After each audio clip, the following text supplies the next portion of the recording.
하나님 말씀 함께 봅니다. 함께 보실 하나님 말씀은 누가복음 5장 1절에서 16절 말씀, 주신 말씀을 교독하도록 하겠습니다. 제가 한 절 읽고 여러분이 한 절 읽고 교독하도록 하겠습니다. 누가복음 5장 1절에서 16절 말씀. 무리가 몰려와서 하나님의 말씀을 들을새 예수는 게네사렛 호숫가에 서서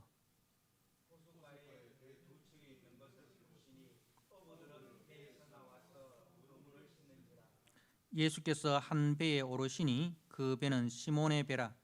육지에서 조금 떼기를 청하시고 앉으사 배에서 무리를 가르치시더니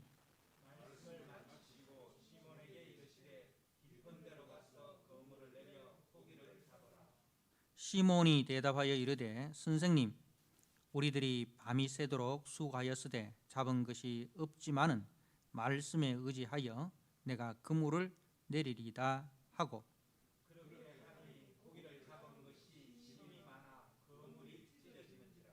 이에 다른 배에 있는 동무들에게 손짓하여 와서 도와달라 하니 그들이 와서 두 배의 채움에 잠기게 되었더라.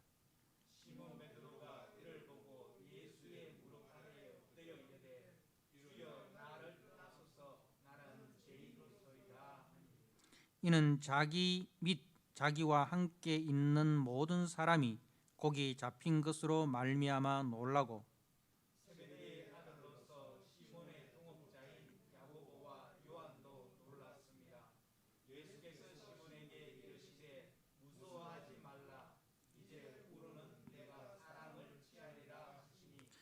그들이 배들을 육지에 대고 모든 것을 버려두고 예수를 따르니라.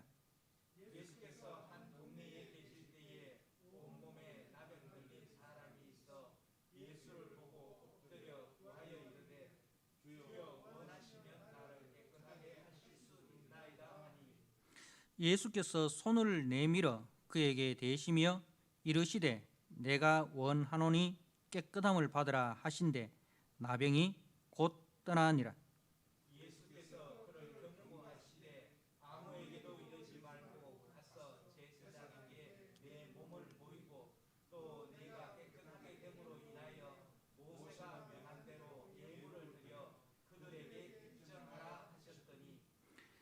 예수의 소문이 더욱 퍼짐에 수많은 무리가 말씀도 듣고 자기 병도 고침을 받고자 하여 모여오되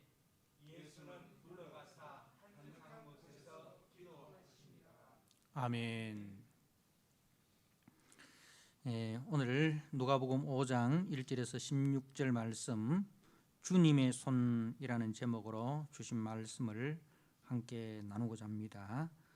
13절 말씀에 예수께서 손을 내밀어 그에게 대시며 이르시되 내가 원하노니 깨끗함을 받으라.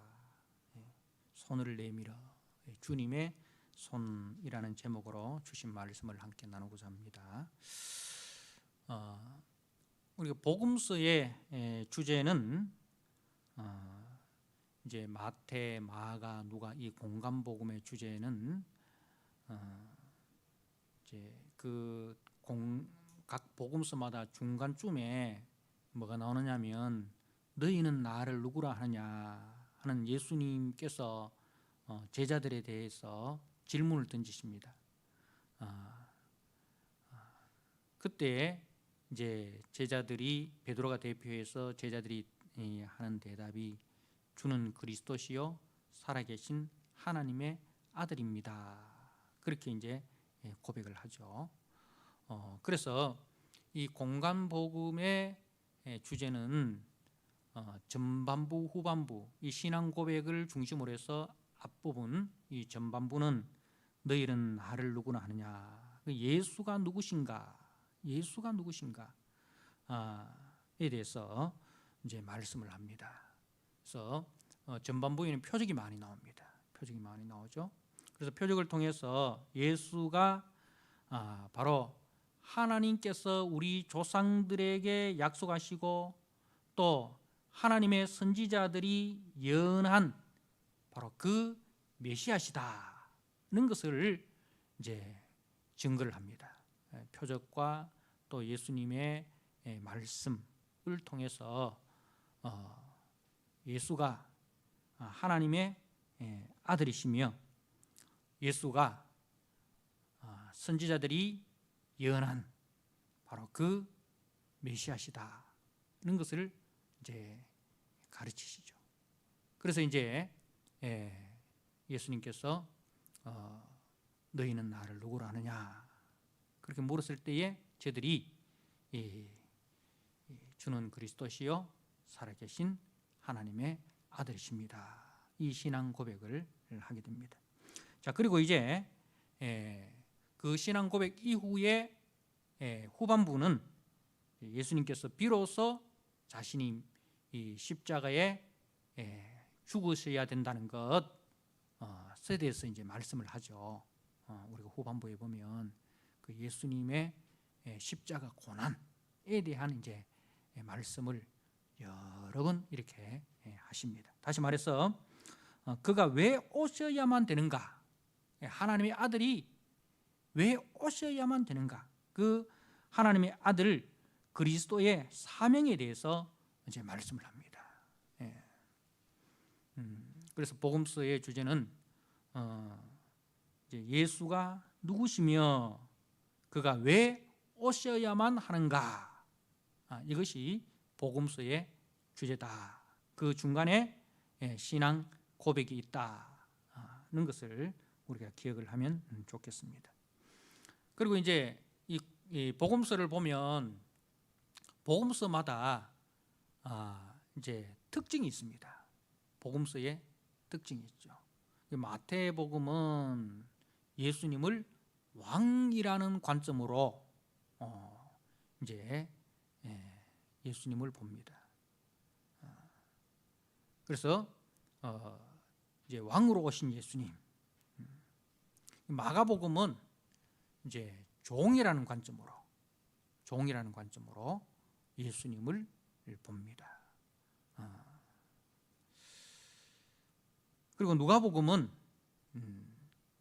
인자, 사람의 아들이라는 관점으로 예수님을 봅니다. 그래서 누가복음에 보면 인자라는 이 말이 26번이나 나오는 것을 이렇게 봅니다. 인자. 그리고 요한복음은 하나님의 아들이라는 관점으로 예수님을 봅니다. 그래서 똑같은 예수님인데 이제 보는 관점이 다른 거죠. 보는 각도가 다른 거죠. 보는 각도가 다른 겁니다. 그래서 이 복음서를 통해서 우리는 예수님을 더 풍성하게 볼 수 있는 거죠.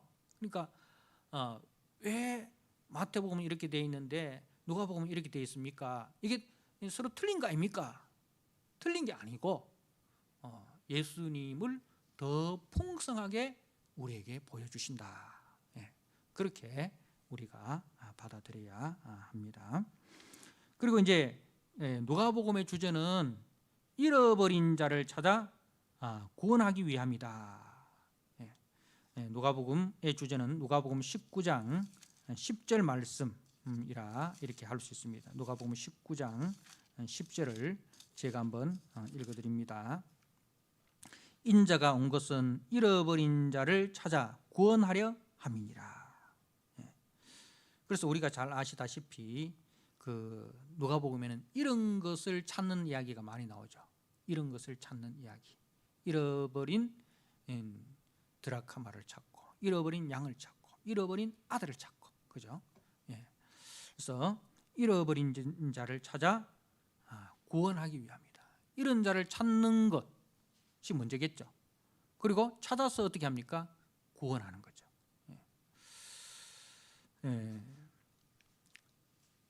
그래서 예수님이 오신 목적은 잃어버린 자를 찾아 구원하는 것인데,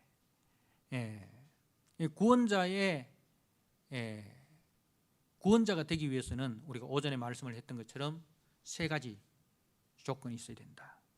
첫째로 이제 우리가 그 룻기에 보면 고엘이라고 하잖아요. 기업 물을 자, 기업 물을 자. 그래서 엘리멜렉의 가문이 이제 기근으로 인해서 베들레헴에서 모압으로 내려가서 거기서 엘리멜렉도 죽고 두 아들 말론과 기론도 죽어버립니다. 그죠? 근데 그 남자가 다 죽고 자식이 없어요. 아들이 없어요. 그죠? 그러면 그 기업이 끊기게 됩니다. 그 기업이 문을 닫게 되는 것이죠. 그러면 그 기업이 끊어진 것을 회복시켜 주는 자가 바로 고엘, 기업 물을 자예요. 그래서 예수님은 바로 우리의 기업 물을 자 고엘로 오셨다. 우리가 하나님의 그 기업으로부터 끊어진 자가 되잖아요. 그죠? 우리의 죄로 말미암아 하나님의 기업, 하나님 나라의 기업을 상속받지 못할 자로 우리는 떨어진 거예요. 그죠?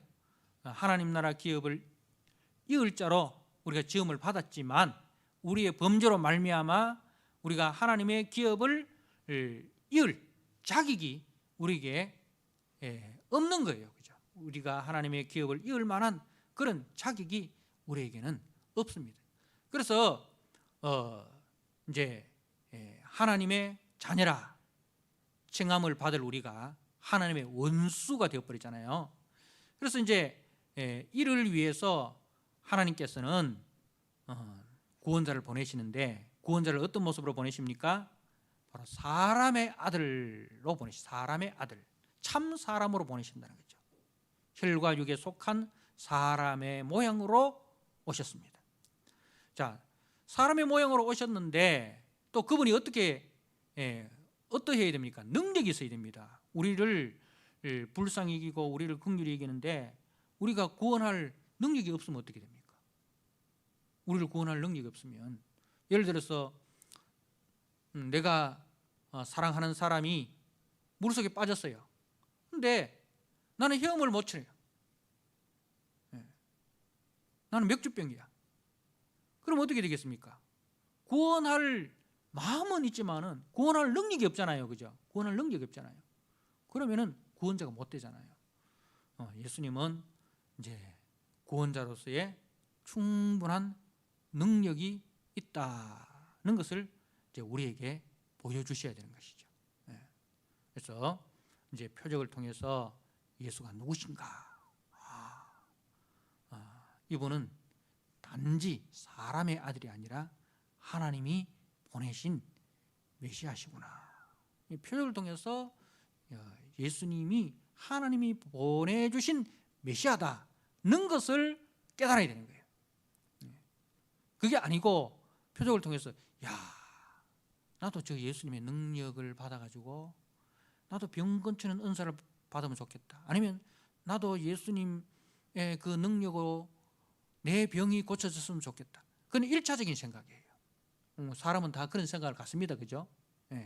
그게 잘못된 생각은 아니고 그게 우리 사람의 1차적인 생각이에요. 그러나 거기서 머물면 안 돼. 거기서 머물면 안 되고 거기서 더 나아가야 돼. 뭐예요? 나의 병을 고치신 저분이 누구신가? 예수님에게 초점을 맞춰야 돼요. 예수님에게 초점을 맞춰야지 병 낫게 된 나에 초점을 맞추면 안 된다는 거죠. 그럼 나 중심이 되어버리는 거예요. 나만 보는 거예요. 예수님은 떠나가 버리는 거죠. 자, 그 다음에 기업 물을 자가 되기 위해서는 세 번째 뭐라고 했죠? 사랑이 있어야 된다. 자원하는 마음이 있어야 된다. 그게 이제 그 보아스와 아목의 차이점이라 했잖아요. 예수님은 자원하여, 그죠? 자원하여 기쁨 가운데 우리의 형제라 부르시기를 부끄러워하지 아니하시고 기뻐하셨다. 자원하는 마음으로 오셨습니다. 그래서 이제 이 기업 물을 자 대신 예수님을 만남으로 우리가 하나님의 기업을 이을 상속자, 하나님의 자녀가 되었습니다. 그렇죠? 자, 그러면 하나님의 상속자로서의 삶은 어떠해야 되는가? 하나님의 아들을 통해서 구원함을 받고 하나님의 자녀가 되고 하나님의 기업을 이을 상속자의 삶이 중요하지 않습니까? 그게 이제 사도행전으로 이제 나아가는 거죠. 자, 우리가 누가복음 24장 말씀을 한번 보도록 하겠습니다. 누가복음 24장 48절.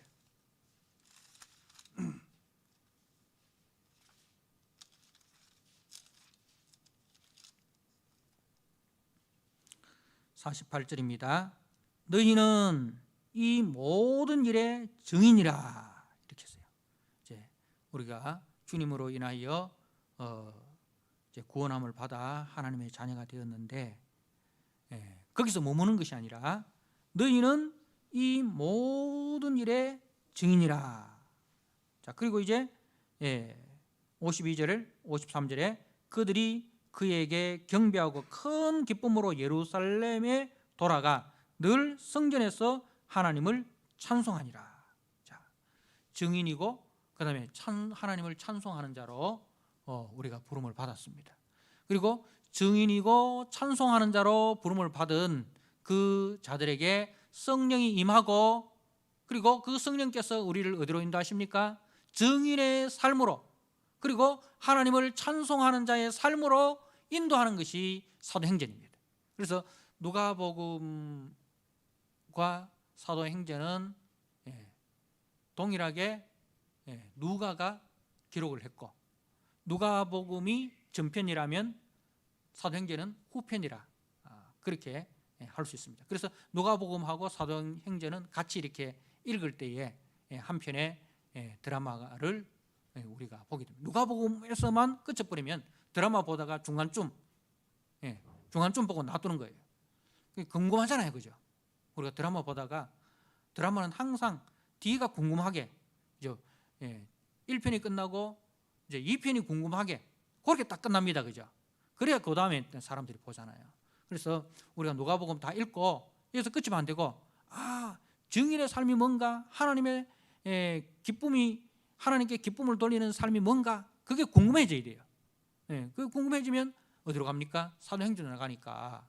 사도행전 가니까 증인의 삶이라는 것은 이런 거구나, 이렇게 하는 것이 하나님의 기쁨이 되는 거구나, 이런 것을 우리가 알 수가 있습니다. 자, 이제 5장에서는 이제 친히 오셔서 표적을 보여주시는데, 자, 이제 두 가지의 표적이 있습니다. 갈릴리 호수에서 잔뼈가 굵은 그 어부들이 밤이 맞도록 한 마리의 고기도 잡지 못했는데 예수님께서 말씀하시니 그 말씀에 순종하여 그물을 내렸을 때에 이제 모든 그 부적합한 조건, 모든 부적합한 조건 임에도 불구하고 고기를 가득 잡게 된 것이죠. 그죠? 고기를 잡는 데 있어서 부적합한 조건입니다. 고기는 보통 밤에 잡지 않습니까? 그죠? 근데 예수님은 낮에, 그리고 이제 예수님은 깊은 데로 가서 그물을 내려 고기를 잡아라, 그렇게 했는데 그곳에는 고기가 없습니다. 근데 그런 인간적인 상식과 인간적인 어떤 그 경험으로는 고기가 잡히지 않는 그런 상식인데 예수님의 말씀에 순종하니 이 고기를 2배 가득 채우게 되었다 하는 것. 자, 그다음에 이제 그 문둥병자를 치유하게 되는 사건. 이 두 가지의 표적. 있고 그 뒤에 이제 중풍병자 표적이 이제 연이어서 나오게 되죠. 자, 이 표적의 목적은 뭐라고 했습니까? 예수님이 누구신가를 보여주시고 그를 믿게 하는데 목적이 있다 했죠. 표적의 목적은 예수님이 누구신가를 것을 보여주시고 그를 믿어 구원에 이르게 하는데 표적의 목적이 있다는 거죠. 그래서 최고의 표적은 뭐라고 했습니까? 십자가라는 거죠. 십자가를 통해서 예수가 누구시며 그가 왜 오셨는가 하는 것을 이제 보여주시죠. 그래서 모든 표적은 십자가로 향해야 되는 거죠. 예수가 누구신가? 그가 왜 오셨는가? 그리고 나는 누구인가? 나는 누구인가? 그래서 이 표적을 통해서 베드로가 뭐라고 고백합니까? 주여 나를 떠나소서 나는 죄인이로소이다. 표적을 통해서 이제 자기가 누구인지 아는 거죠. 나는 죄인입니다. 그리고 이제 처음에는 5절에 보니까 시몬이 대답하여 이르되 선생님, 예수님을 선생님, 랍비로 이렇게 부르고 있습니다. 그런데 표적 이후에 뭐라고 부릅니까? 주여 나를 떠나소서. 주여 나를 떠나소서.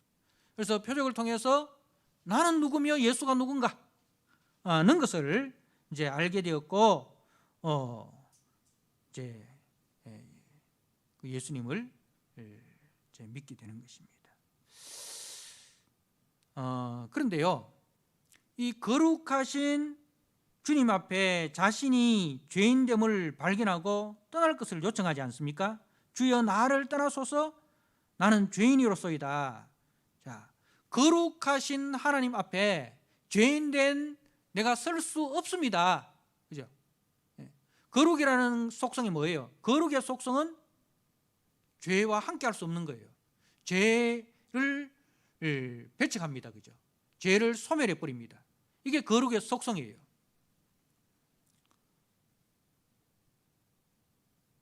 그래서 베드로가 주여 나를 떠나소서 나는 죄인입니다. 그렇게 고백한 거예요. 구약의 거룩의 속성은 그랬습니다. 그죠? 그래서 거룩하신 하나님이 시내 산에 임하니까 백성들로 하여금 그 시내 산 근처에 얼씬거리지도 못하도록 그렇게 이제 막아놓지 않습니까? 그죠? 그리고 거룩하신 하나님 앞으로 나가지 못하도록 범죄한 인간에게 에덴 동산을 떠날 것을 명하셨습니다. 그죠? 그리고 생명나무로 가는 그 길을 차단했어요. 그래서 구약에는 거룩과 죄가 함께 할 수가 없는 거예요. 거룩의 속성은 죄를 배척하는 데 있습니다. 그런데 예수님이 오심으로 그 거룩의 속성이 달라졌어요. 거룩의 속성이 달라졌어요. 어떻게? 죄를 분리하고 죄를 소멸하는 것이 아니라 그 거룩이 죄 속으로 들어오는 거예요. 신약은 거룩이 죄를 배척하는 것이 아니라 거룩이 죄 속으로 들어와서 그 죄를 짊어지는 것. 그게 신약이에요. 그게 메시아예요. 그래서 예수님의 거룩은 죄인을 배척하는 것이 아니라 죄인을 받아주시고 죄인을 품어주시고 더 나아가 그 죄인을 주님의 도구로 사용하는 것. 그게 주님의 거룩입니다. 교회의 거룩은 무엇입니까? 우리가 성도가 거룩하다, 교회가 거룩한 공동체다 라고 할 때에 교회와 성도의 속성은 첫째로는 이제 죄와 분리죠. 우리는 죄와 가까이 할 수 없습니다. 우리 자신은 성결해야 돼요. 우리가 죄를 가까이 하고 우리가 죄를 즐기고 그러면 안 돼요. 그러나 죄인에 대해서는 우리가 어떻게 해야 됩니까? 죄인을 품어주고 그 죄인의 약점을 담당해 주는 것. 그게 교회의 속성이고 그게 성도의 속성이에요. 자, 정리를 하면요, 예수님의 거룩은 죄를 배척하는 것이 아닙니다. 예수님의 거룩은 본인이 거룩하시잖아요. 그죠? 거룩하신 하나님이시잖아요. 그리고 그 예수님이 죄의 낙을 즐기는 분은 아닙니다. 그죠? 그렇지만은 죄인에 대해서는 어떻게 합니까? 한없는 자비와 긍휼을 가지시고 그 죄인을 품어주시고 그 죄인의 연약함을 친히 담당하시는 거예요. 자, 그로 인해서 우리가 주님의 몸된 교회가 되었습니다. 주님의 신부된 성도가 되었습니다. 그죠? 그러면은 교회와 성도의 속성은 뭐여야 됩니까? 우리 자신이 죄의 낙을 즐기는 사람이 되어서는 안 됩니다.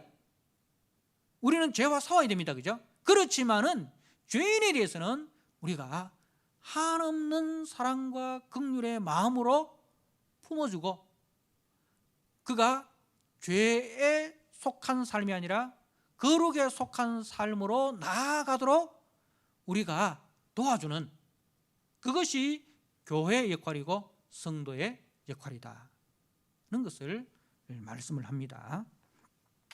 자, 그래서 이제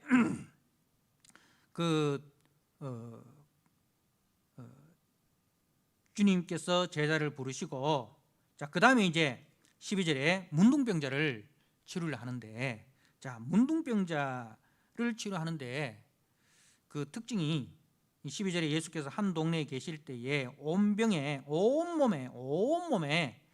나병 들린 사람이 있어. 온몸에 나병 들렸다.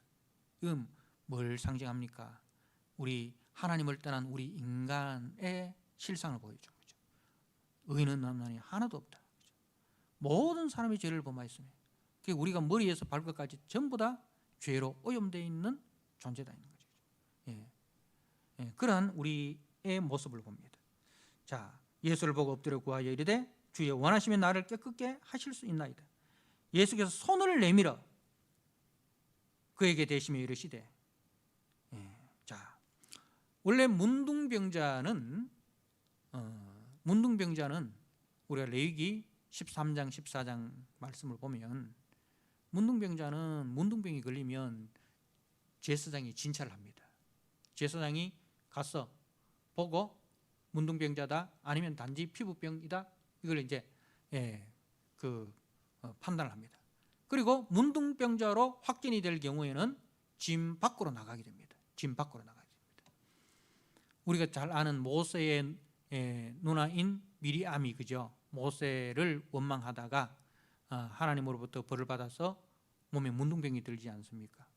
그래서 짐 밖에 이제 7일간 있게 되고, 또 우리가 우시아 왕, 구약의 우시아 왕도 이제 제사장이 감당하는 분향 드리는 일에 자기가 나서다가 하나님으로부터 징계를 받아가지고 문둥병이 되니까 빨리 그 성전에서 내보냄을 당하고 그 왕의 자리에서 내려와서 별궁에 죽을 때까지 별궁에 이렇게 갇혀져 있는 것을 우리가 보고 있지 않습니까? 그 문둥병이라는 것은 바로 우리 죄의 속성을 이야기합니다.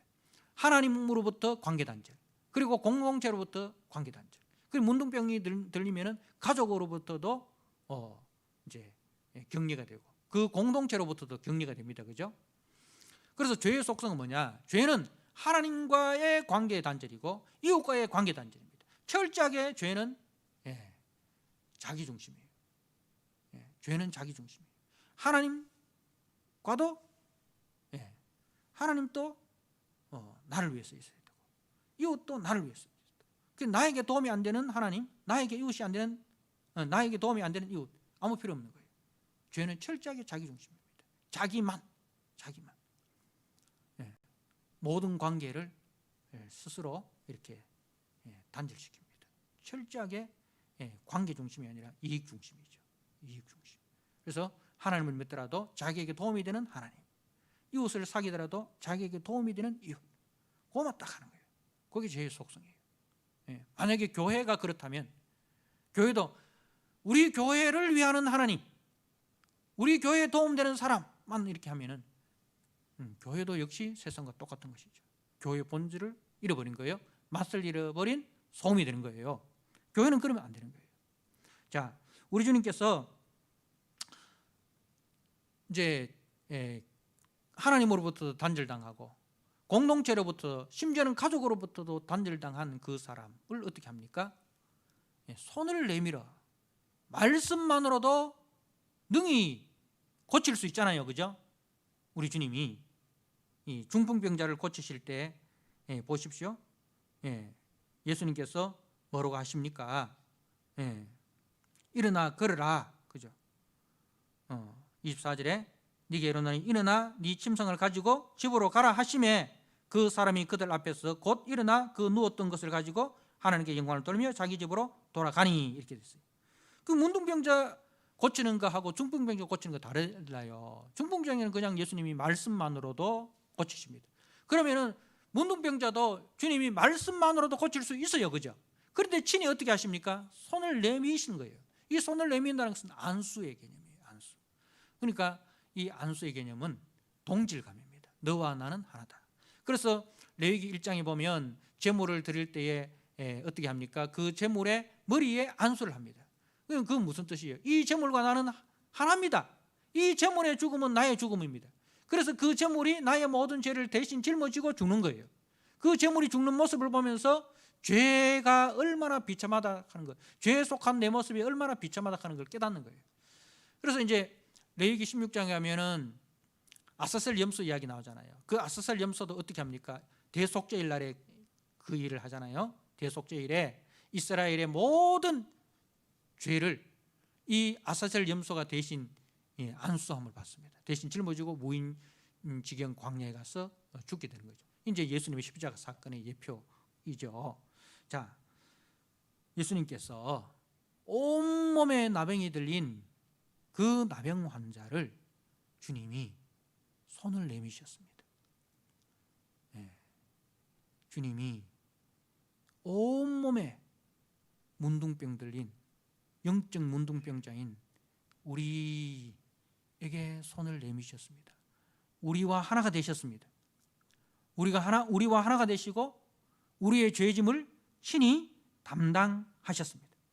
그래서 우리가 레위기 14장에 보면 이제 14절에 보니까 오늘 본문 14절에 보니까 아무에게도 이르지 말고 제사장에게 네 몸을 보이고 또 네가 깨끗하게 됨으로 인하여 모세가 명한 대로 예물을 드려 그에게 입증하라. 모세가 명한 대로 예물을 드려라 했는데 레위기 14장에 보면은 이제 그 문둥병이 치유함을 받으면 어떻게 하느냐면은 이제 새 2마리, 정결한 새 2마리 이를 이제 정결한 새 1마리하고 부정한 새 1마리하고 가지고 가는데요. 근데 어느 걸 잡느냐면은 어느 걸 잡을까요? 정결한 새를 잡습니다. 정결한 새를 잡아서 부정한 새의 깃털에 7번 뿌립니다. 그러면은 이 부정한 새가 날아가는 거예요. 이게 뭐냐? 뭘 말하냐면은 정결한 분의 희생으로 부정한 우리가 살게 되었다. 바로 모세가 명한 그 정결한 새가 누구냐? 예수님이라는 거죠. 정결하신 예수님이 자신을 희생하여서 우리를 대신 살리셨다는 것을 보여주는 거죠. 예수가 메시아다. 우리 죄를 위해서 오신 메시아다는 것을 이제 보여주는 것입니다. 자,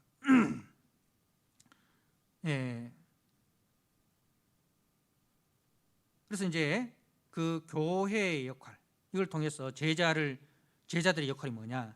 5장 1절에서 11절까지는 이제 제자를 부르시잖아요, 그죠? 시몬과 동업자인 야고보, 요한을 이제 부르시고 그들이 이 예수를 따릅니다.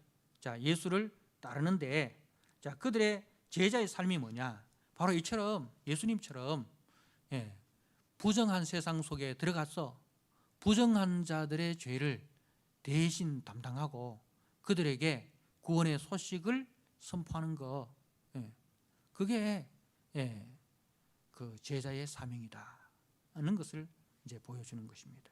자, 그리고 이제 중풍병자를 고치는데, 중풍병자 이야기 잘 아시죠? 그 지붕을 뚫고 이제 그 4명의 사람 친구들이 이제 내립니다, 그죠? 그랬을 때에 예수님은 뭐라고 이야기합니까? 그 중풍병자에게 예수님이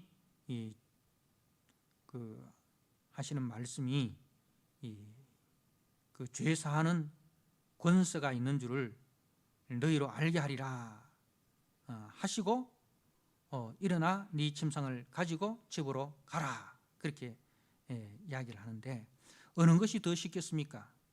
죄 사함을 받았다 하는 말과 일어나 걸어라 하는 말, 어느 것이 더 쉽겠습니까? 예수님에게서. 사람에게는 둘 다 어려운 거예요. 죄사함의 권세는 하나님만이 하실 수 있으니까 이 사람들이 하는 이야기가, 이 사람들이 생각에 예수가 병을 고칠 수 있는 능력은 없고 죄사함을 얻었다, 이건 나도 할 수 있다, 이렇게 생각했을 거예요. 어느 것이 더 쉽겠다고 생각했습니까? 사람들은 죄사하는 권세가 더 쉽다고 생각했겠죠. 근데 둘 다 어려운 거예요, 인간에 있어서. 근데 예수님에게서는 어느 것이 더 어렵겠습니까? 예수님에게는 둘 다 쉬운 거예요? 아닙니다. 병자는 일어나 걸어나는 것은 말씀만으로도 됩니다. 그죠? 일어나 걸어라 는 것은 주님의 능력으로, 말씀만으로 돼요. 그런데 네 죄가 사함을 받았다는 말은 죄 사함에 있어서는 뭐가 필요합니까? 앞에서 문둥병자 그 교회에서 봤듯이 정결한 쇠의 희생이 있어야 되는 거예요. 죄인의 그 연약함을 담당하는 자가 있어야 죄 사함이 주어지는 거예요. 그죠? 그래서 예수님께서 왜 오셨는가? 예수님이 누구시며 예수님이 왜 오셨는가? 교회는 그 일의 증인입니다. 교회는 그 일의 증인입니다. 오늘 말씀을 통해서 예수님께서 우리를 부르신 그 이유와 목적이 어디 있는가? 우리를 하여금 예수가 죄 사하는 권세가 있으신 하나님의 아들이라는 것을 증거하는 데 우리를 부르신 목적이 있는 거예요. 단지 예수 믿으면 병 낫습니다, 예수 믿으면 모든 문제가 해결됩니다, 이건 1차원적인 거예요. 우리는 거기 머물면 안 되는 거예요. 그 이상 제자는 예수가 누구신가 는 것을 제대로 알고 제대로 가르치고 제대로 보여주는 데 목적이 있습니다. 그래서 오늘 말씀을 통해서 예수님이 누구신지, 그분이 왜 오셨는지, 그리고 그분이 우리를 왜 부르셨는지, 우리를 왜 증인으로 부르셨는지를 잘 기억하시고 증인의 삶을 우리가 잘 살아가는 주님의 충성된 일꾼 되시기를 주님의 이름으로 부탁을 드립니다. 아멘. 하나님 아버지 감사합니다. 주님의 손이 우리를 만지셨습니다. 거룩하신 하나님이 우리를 배척하신 것이 아니라 우리의 죄를 친히, 우리의 연약함을 친히 담당하시고 감당해 주셨습니다. 그래야 우리가 나음을 입고 우리가 깨끗한 아버지 앞에 의인으로 서게 되었습니다. 하나님 아버지, 이제 우리들을 주님께서 너희는 가서 모든 족속으로 제자를 삼으라 하셨습니다. 이 일에 하나님 아버지 우리가 충성된 자로 서게 하여 주시옵소서.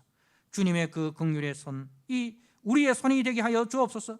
그래야 우리도 연약한 자의 죄를 짊어지는 자 되게 하시고 연약한 자의 그 죄를 우리가 담당하는 자가 되게 하여 주시옵소서.